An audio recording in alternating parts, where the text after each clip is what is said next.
बल तथा घर्षण, है ना, बल तथा घर्षण।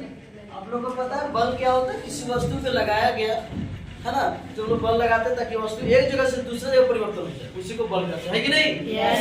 अब देखो बल का फार्मूला होता है, क्या होता है? F equal to M into A, है ना, इसको ऐसे भी लिख सकते हैं, F equal to M A. यहाँ पे अगर बीच में कुछ नहीं होता है तो क्या चीज का सिंबल होता है? इंटू होता है, वही इंटू किया है ना, समझ में आया? तो देखो F equal to M into A. अब इसे तीन को फार्मूला बना सकते हैं, क्या का फार्मूला बना सकते हैं? हम लोग देखो F equal to M into ये है कि नहीं है? यस। अब इसको हम लोग चाह लें तो क्या लिखेंगे? देखो इंटू में है, जब इसको इधर लाएंगे तो कैसे में आएगा? बटन आएगा, डिवाइड में आएगा, है ना? क्या लिख सकते हैं? F by A equal to M लिख सकते हैं कि नहीं? यस। तो सीधा करने के लिए चुकी करके M equal to F by A, ये किस दूसरा फॉर्मूला निकल गया? यस। F इक्वल टू क्या है? M इक्वल टू निकल गया। अब निकलेगा क्या? ये इक्वल टू भी निकल जाएगा, क्या निकलेगा? यस। कैसे निकालेंगे? यही ना, किसी में निकालेंगे। अब देखो F equal to M into ये था, यही ना था फर्स्ट में? यस। लब है ना, फर्स्ट में वही था। अब देखो जैसे हमने ए को भेजा उसी तरह एम को भेज सकते हैं। यस। तो ये F बाई एम हो जाएगा, इधर क्या बच जाएगा? ए। इसको भी इधर करेंगे तो ये equal to F by M हो जाएगा, नहीं होगा? यस। तीन को फॉर्मूला हो जाएगा, कोई दिक्कत? No sir. अब देखो एम को क्या बोलते हैं? पिंड का द्रव्यमान। पिंड जो होता है, समान जो वस्तु रहता है, उसी का द्रव्यमान को ही हम लोग एम से डिनोट करते हैं। M for mass, M for mass. M for mass. हाँ, एम फॉर मास।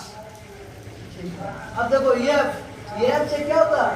लगाया गया बल, एफ फॉर लगाया बल। एफ फॉर लगाया गया बल। ए से त्वरण होता है, ए से क्या होता है? त्वरण। ए से त्वरण। कोई दिक्कत नहीं सर। अब देखो ये सब क्वेश्चन थोड़ा इंपॉर्टेंट होता है, जीके का क्वेश्चन होता है, है ना?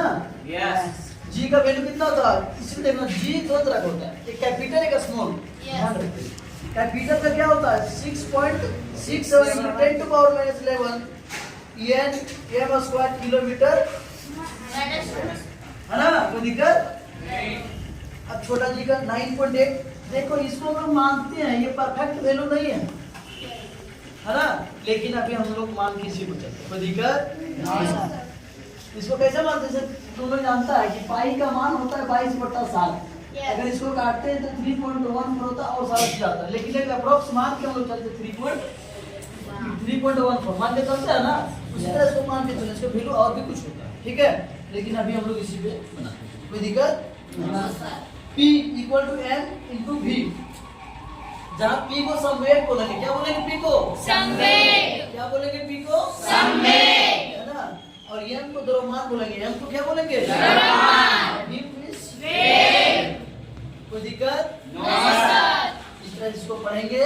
फिजिक्स कुछ नहीं है, फिजिक्स एक खिलौना है, हम लोग इस विद्या को खेलते खेलते सीखेंगे, है ना, इसमें रटने का कोई जरूरत नहीं, ठीक है? मैं जैसा इसको बनाना है खेलते खेलते सीखना, ठीक है?